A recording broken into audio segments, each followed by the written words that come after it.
Hello everyone, good morning. बहुत important video होने वाला है ये। साथ में वीडियो को तैयार करते रहिए।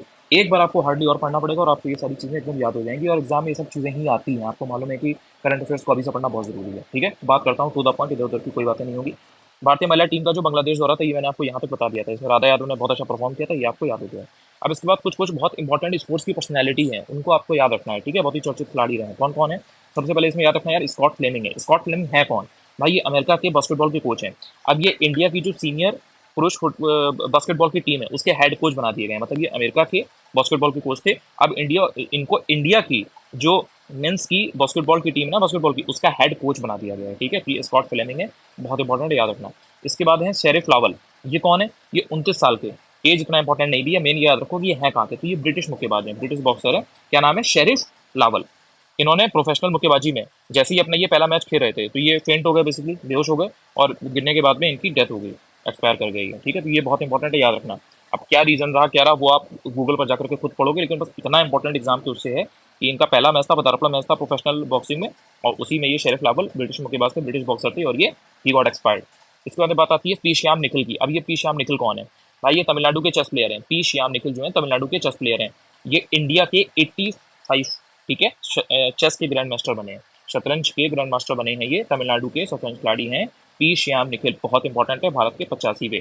इसके बाद बात आ जाती है सृष्टि खंडागले की। सृष्टि खंडागले कौन है? देखो, जो सृष्टि खंडागले हैं ये महिला जिम्नास्ट हैं। ठीक है, महिला जिम्नास्ट हैं, ये इंडियन फीमेल जिम्नास्ट हैं ये।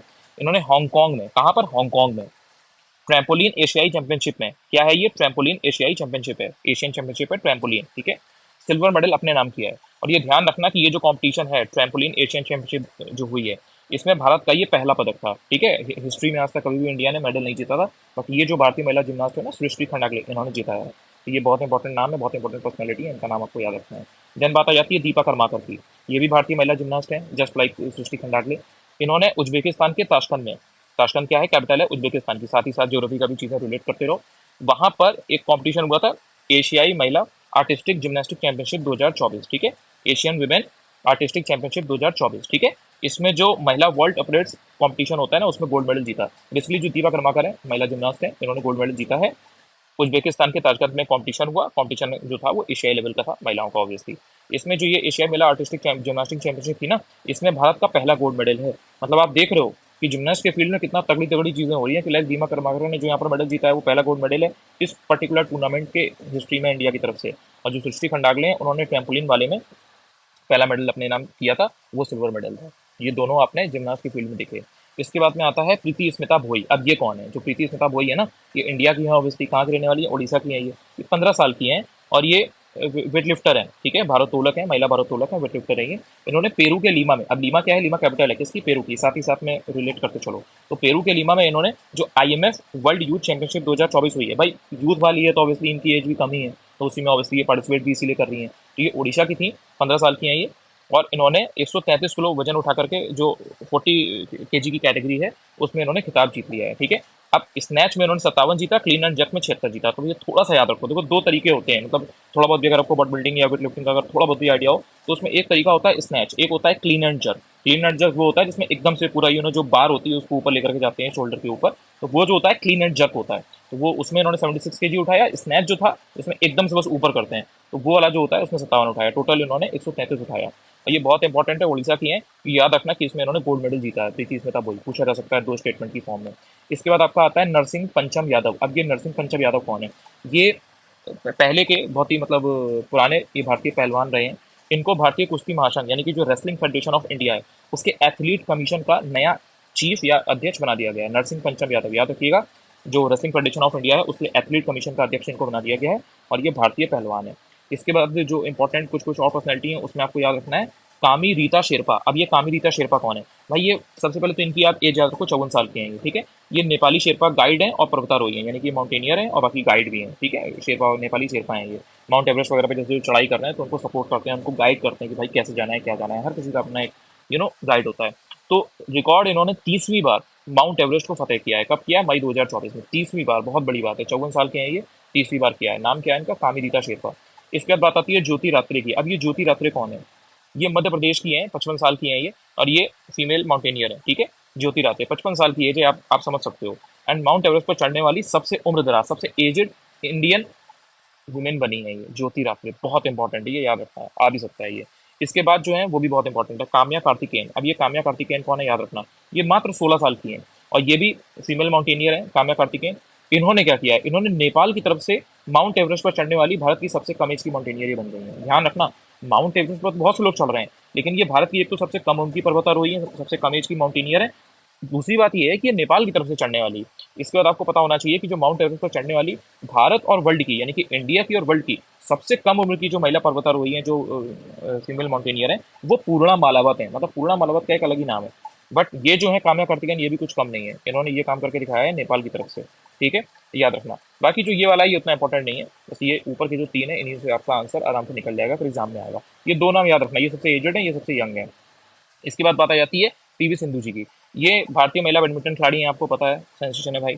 ये स्वास्थ्य एवं परिवार कल्याण मंत्रालय, यानी कि जो health and family welfare ministry है, ministry of health and family welfare, Indian government की तरफ से, गवर्नमेंट ऑफ इंडिया, उसकी तरफ से पीवी सिंधु जी को तंबाकू नियंत्रण के लिए, यानी कि टोबैको कंट्रोल के लिए ब्रांड एम्बेसडर डिक्लेयर किया गया है। बहुत इंपॉर्टेंट चीज़ है ये, बहुत इंपॉर्टेंट क्वेश्चन है, बहुत इंपॉर्टेंट पर्सनैलिटी भी है, बार बार हमारे देश का नाम रोशन करती आई हैं पीवी सिंधु जी, तो इनका नाम आपको याद रखना है। बहुत अच्छे कॉज के लिए आपको ध्यान रखना है। और बाकी जितने भी लोग हैं जो आपकी सोसाइटी वगैरह में आपके आसपास है, अगर वो टोबैको वगैरह कंज्यूम करते हैं, तो आपको हमेशा उनको इस चीज़ के लिए डिमोटिवेट करना है कि भाई आप इसको छोड़ दें, ये बिल्कुल भी अच्छी चीज़ नहीं है, it is very injurious to health. इसके बाद हम बात करते हैं मिसलेनियस वाले सेक्शन में स्पोर्ट्स की कुछ कुछ चीज़ें, जैसे ब्रिक्स के खेल जो हैं, ये कब से कब तक हुए थे, ये 12 से 23 जून हुए थे। इसमें डेट याद रखना, क्योंकि जो ये ब्रिक्स वाले हैं ना, ये इंपॉर्टेंट है। ब्रिक्स की समिट हो गई, ब्रिक्स के खेल हो गए, ये इंपॉर्टेंट है यार। अब ये कहाँ हुए थे, रूस के कजान में हुए थे। इसमें कितनी कंट्रीज ने पार्टिसिपेट किया था, 82 कंट्रीज ने पार्टिसिपेट किया था। कितने खेल थे, 27 खेल थे। कहाँ कब हुआ था, ये 12 से 23 जून हुआ था। अब इससे आपको याद चल गया, याद हो गया कि जो ब्रिक्स खेल हैं ये 12 से 23 जून हुए थे, 27 खेलों इसमें खेले गए थे। 82 कंट्री ने इसमें पार्टिसिपेट किया, रूस के कजान में ये हुआ था। अब रूस में हो रहा था, रूस इसमें नंबर 1 पे आ गया, रूस के बाद बेलारूस आ गया, थर्ड नंबर पे चाइना आ गया। चाइना में ऑब्वियसली स्पोर्ट्स का कल्चर अच्छा खासा है। इंडिया की बात करें तो इंडिया 8वें नंबर पे था। इंडिया 8वें नंबर पे था। इंडिया ने 3 गोल्ड मेडल जीते थे, टोटल 29 मेडल जीते थे। इंडिया 8वें नंबर पे था किस चीज़ में, जो ब्रिक्स खेल हुए थे इसमें। ठीक है, अब इसमें अगर आप देखोगे तो इंडिया के जो 3 गोल्ड मेडल हैं तो वो कौन कौन थे, तो उसमें एक अपर्णा जी ने जीता, एक मीनाक्षी ने जीता। मीनाक्षी ने पहले भी जीता था, आपको याद होगा, मीनाक्षी पहले भी एक बार एक गेम में जीती हुई थी। और फिर आपकी अनामिका है। तो इन 3 लोगों का आप अपना फ्रेंड या अपनी बहन या कुछ भी आप कंसिडर कर सकते हैं, उससे आपको याद रहेगा। अपर्णा जी, मीनाक्षी जी और अनामिका जी, इन 3 लोगों ने गोल्ड मेडल जो यहाँ पे जीता है, तो वो आपने यहाँ पे देख लिया, ये जो 3 गोल्ड मेडल आपके ब्रिक्स खेलों में आए हैं। इसके बाद अगर ब्रिक्स खेलों के इतिहास की बात की जाए, इनकी हिस्ट्री की बात की जाए, तो ये थोड़ा सा इंपॉर्टेंट याद रखिएगा। जो भारतीय प्रधानमंत्री श्री नरेंद्र मोदी जी हैं, इन्होंने ब्राजील के फोर्टालिजा में जब ब्रिक्स शिखर सम्मेलन हुई थी ना, ब्रिक्स समिट हुई थी 2014 के टाइम पे, तो इन्होंने ये आह्वान किया था, लोगों से कहा था कि भाई जो भी ब्रिक्स कंट्रीज हैं उनके बीच में ये गेम्स वगैरह होने चाहिए। ठीक है, उसके बाद में अब तक इन खेलों का आयोजन 6 बार किया जा चुका है। तो क्वेश्चन कैसे आएगा, जैसे ब्रिक्स खेलों के बारे में देंगे तो एक स्टेटमेंट ये दे देंगे, उसमें दे देंगे 14 की जगह 16 दे देंगे, या तो डेटा में गलत कर देंगे, या फिर जो ये नाम है पीएम का, ये किसकी जगह कोई और दे देंगे कि मोदी जी की जगह दे देंगे कि चाइना के जो प्रेसिडेंट है उन्होंने दिया था, या फिर रशिया के प्रेसिडेंट ने दिया था, या प्रेसिडेंट ने या प्राइम मिनिस्टर ने दिया था। इस तरीके से उनके नाम में गलत कर देंगे, तो एक तो इस तरह से स्टेटमेंट बन गई। दूसरी स्टेटमेंट ये बन गई कि अभी तक इस खेलों का आयोजन 6 बार की जगह वो लिख देंगे 4 बार हुआ है, 5 बार हुआ है। तो आपको एक्जैक्टली याद करना है कि भाई 6 बार हुआ है, तो 2017, 18, 21, 22, 23, 24, मतलब 4 साल तो इधर लगातार हो रहा है, 21, 22, 23, 24, 20 में गैप हुआ था, 19 में गैप हुआ था, उसके पहले 17, 18 में हुआ था। तो 6 बार टोटल ये गेम जो है हो चुके हैं। सामान्य तौर पर इसका जो आयोजन है ना, उस साल के लिए चुने गए जो ब्रिक्स का जो कंट्री हेड कर रही होती है उसके द्वारा किया जाता है। तो जैसे इस बार मान लो रशिया हेड कर रहा है, तो रशिया ने भाई, रशिया में ही हुआ था और रशिया जीत भी गया। इसके बाद में आपको ध्यान रखना है कि जो AIFF यौन उत्पीड़न रोकथाम नीति, यानी कि जो सेक्सुअल हैरेसमेंट है उसको रोकने के लिए, यानी कि POSH, यानी कि सेक्सुअल हैरेसमेंट को रोकने के लिए, यानी कि prevention of sexual harassment policy को मंजूरी प्रदान की है किसने, अखिल भारतीय फुटबॉल महासंघ ने। अखिल भारतीय फुटबॉल महासंघ को हम क्या बोलते हैं, ऑल इंडिया फुटबॉल फेडरेशन। तो यही आपका AIFF हो गया। AIFF मतलब अखिल भारतीय फुटबॉल महासंघ। इन्होंने सेक्सुअल हैरेसमेंट को रोकने के लिए, प्रिवेंशन के लिए पॉलिसी को मंजूरी दे दी है, तो ये आपको याद रखना है। अब इसे तत्काल प्रभाव से लागू किया जाएगा। ठीक है, अब ये किसमें संशोधन करती है, किसमें इन्होंने अमेंड करके या किसको बेसिस पे इन्होंने ये इसको पॉलिसी को मंजूरी दी है, 2013 वाली जो है ना, उसी के बेसिस पे।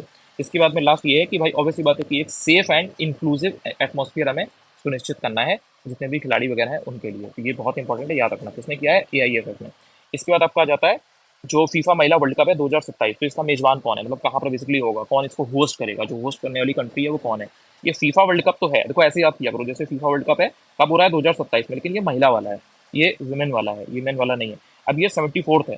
ठीक है, तो 74th फीफा कांग्रेस का आयोजन थाईलैंड के बैंकॉक में किया गया। इसके साथ आपको याद रखना है कि ये जो कांग्रेस थी, 74वीं फीफा कांग्रेस थाईलैंड के बैंकॉक में हुई है। अब ये जो कांग्रेस थी, फीफा कांग्रेस, इसमें ब्राजील को 10वें फीफा वुमेन वर्ल्ड कप 2027 का मेजबान घोषित कर दिया गया, यानी कि जो ब्राजील है ना, वही होस्ट करेगी ये वर्ल्ड कप को, ये जो महिलाओं का होगा। ठीक है, अब फीफा कांग्रेस हुई थी, वहीं पर ऑब्वियसली ये डिसीजन लिया गया। अब ये जो चीज़ है ना कि जैसे ब्राजील को 119 वोट मिले और मेजबानी के लिए बेल्जियम, नीदरलैंड और जर्मनी है, इनको इतने वोट मिले। अब ये वोट आपको याद नहीं रखने हैं, मेन जो कंट्री है वो याद रखो। या अगर मान लो जॉइंटली रूप से, जैसे संयुक्त रूप से मान लो मेजबानी के लिए बेल्जियम, नीदरलैंड्स और जर्मनी है, मान लो इनको भी वोट मिले हैं और ये भी कर रही हैं साथ में, तो बस ये कंट्री याद कर लो कि बेल्जियम, नीदरलैंड्स और जर्मनी। अब ये जो बेल्जियम, नीदरलैंड्स, ये दोनों बॉर्डर कंट्रीज हैं, जैसे बेल्जियम है, नीदरलैंड्स है, इनका बॉर्डर लगता है, तो भाई दो नाम ऐसे ही याद हो गए, साथ में आपका जर्मनी हो गया। तो इस तरह से आपने ये याद कर लिया, ब्राजील मेन है इसमें, तो ये आपका एक इंपॉर्टेंट चीज़ हो गई।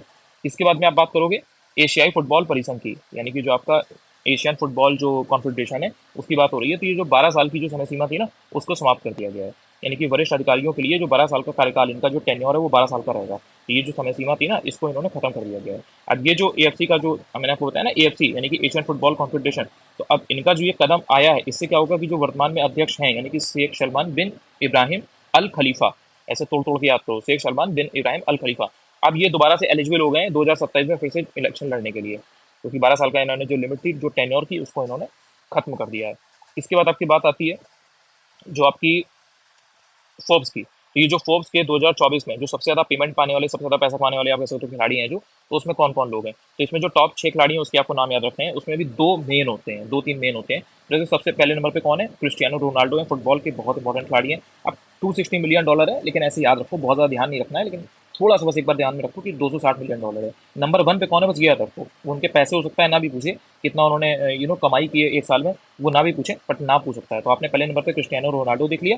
गोल्फ के हैं जॉन रहन है गोल्फ के, ये सेकंड नंबर पे हैं। अब इनके 218 मिलियन डॉलर रटने मत बैठ जाना, ये इनके ये पैसे नहीं पूछेगा। पहले नंबर पे इंसान पूछेगा ज़्यादा से ज़्यादा, सेकंड नंबर पे किसने जीता है वो पूछेगा। थर्ड नंबर पे लियोनेल मेसी है। बस ये तीन याद रखो, इसके अलावा आपको याद रखने की जरूरत नहीं है। इसके बाद आपका ये बहुत इंपॉर्टेंट है, ये वाला, ये हो सकता है कि ये वाला एग्जाम में क्वेश्चन आ भी जाए, बहुत इंपॉर्टेंट है भाई, भूलना मत इसको। प्लीज मैंने इसको अच्छे से याद कर लेना। वर्ल्ड फुटबॉल डे है, 25 मई को मनाया जाएगा। ये किसने बोला है, यूनाइटेड नेशन की जो जनरल असेंबली है ना, संयुक्त राष्ट्र महासभा, उसने 25 मई को विश्व फुटबॉल दिवस यानी कि जो वर्ल्ड फुटबॉल डे है उसको घोषित किया है, डिक्लेयर किया है। अब जो पेरिस ओलंपिक है, वो 1924 में जब पेरिस ओलंपिक हुए थे, तो वहां पर 25 मई 1924 को हिस्ट्री का पहला अंतर्राष्ट्रीय फुटबॉल टूर्नामेंट जो है खेला गया था। यानी कि जो पेरिस ओलंपिक 1924 में हुए थे, तो उस समय जब वो चल रहे थे, तो 25 मई को 1924 में ही हिस्ट्री का पहला अंतर्राष्ट्रीय फुटबॉल टूर्नामेंट खेला गया था। तो ये 25 मई को खेला गया था, इसीलिए इन्होंने 25 मई को वर्ल्ड फुटबॉल डे डिक्लेयर कर दिया है। अब 2024 में इसकी 100वीं वर्षगांठ है भाई। किस चीज़ की भाई, 1924 में पेरिस ओलंपिक हुए थे, देन 2024 में फिर से पेरिस ओलंपिक हुए, तो 100 साल हो गए ना। तो वो सेंटिनरी जो है ना, उसी की बात ये यहाँ पे कर रहे हैं। ये याद रखना, ये क्वेश्चन मुझे लग रहा है कि आ सकता है आपके एग्जाम में। देन उसके बाद में है प्ले थ्रू अभियान। अब जो राष्ट्रीय डोपिंग रोधी एजेंसी है, इनके द्वारा, यानी कि जो डोपिंग वगैरह है ना, इनको कंट्रोल करती है, इनको रेगुलेट करती है ये एजेंसी, नेशनल लेवल की एजेंसी है, राष्ट्रीय एजेंसी है, नेशनल लेवल की एजेंसी है, anti doping, national anti doping agency. ठीक है, तो इनके द्वारा प्ले टू अभियान यानी कि प्ले टू कैंपेन का आयोजन किया गया है। कब से किया गया है, 15 से 30 अप्रैल। ऐसी चीज़ों में डेट थोड़ा सा देख लेते हैं कि भाई कैंपेन वगैरह चल रहा है तो कितने दिन चल रहा है, 15 दिन चल रहा है भाई, 15 से 30 अप्रैल। इसका उद्देश्य क्या है, जो खिलाड़ी और ट्रेनर्स हैं, यानी कि जो खिलाड़ी हैं और जो उनके ट्रेनर हैं, तो उनमें डोपिंग रोधी जो नियम है उनकी गहन समझ विकसित करना, कि भाई उनको खेल वगैरह के बारे में, डोपिंग वगैरह के बारे में, और जो डोपिंग रिलेटेड जो इश्यूज हैं उनके बारे में बताया जाए। जैसे बहुत सी मेडिसिन होती हैं वो बना है, वो डोपिंग की कैटेगरी में आते हैं वो ड्रग्स, बट लोगों को पता नहीं होता है, तो वो क्या करते हैं, उसको कंज्यूम कर लेते हैं, बाद में उन्हें पता चलता है। तो वो सब चीज़ों के लिए अवेयरनेस लोगों के अंदर लाने के लिए ये प्ले टू कैंपेन 15 दिन तक चलाया गया था। अब इसमें 12,000 से अधिक जो पार्टिसिपेंट्स हैं उन्होंने पार्टिसिपेट किया था। तो ये प्ले टू कैंपेन आपको याद रखना है। देन इसके बाद में आपका आ जाएगा कि रिकॉर्ड ऊंचाई पर स्विमिंग पूल। तो ये कहाँ का है, भूटान में 2400 मीटर की ऊंचाई पर पूल का निर्माण किया गया है। तो ये आपको याद रखना है, जो स्विमिंग पूल है इसका निर्माण कहाँ किया गया है, भूटान में किया गया है। 2400 मीटर की ऊंचाई पर, 2400 मीटर आप मोर लेस ऐसे कह सकते हो जैसे अल्मोड़ा है, या उससे भी थोड़ा सा ऊपर आप जाओगे तो वहां पर आपको 2100-2200 मीटर की आपको ऊंचाई देखने को मिलती है। तो लमसम उतना ही आप कह सकते हो कि उतना जो ऊंचाई पे भूटान में स्विमिंग पूल जो है वो बनाया गया है। अब ये वर्ल्ड में सबसे ज्यादा ऊंचाई पर स्थित स्विमिंग पूल है, ये सबसे इंपॉर्टेंट फैक्ट हो गया, तो इसलिए ये क्वेश्चन जो है ये इंपॉर्टेंट हो गया, ये आपको याद रखना है। और यह भूटान का पहला कॉम्पिटिटिव स्विमिंग पूल है। यहाँ भी यहाँ पर कॉम्पिटिटिव कॉम्पिटिशन वगैरह खेले जा सकते हैं, हो सकती हैं चीज़ें।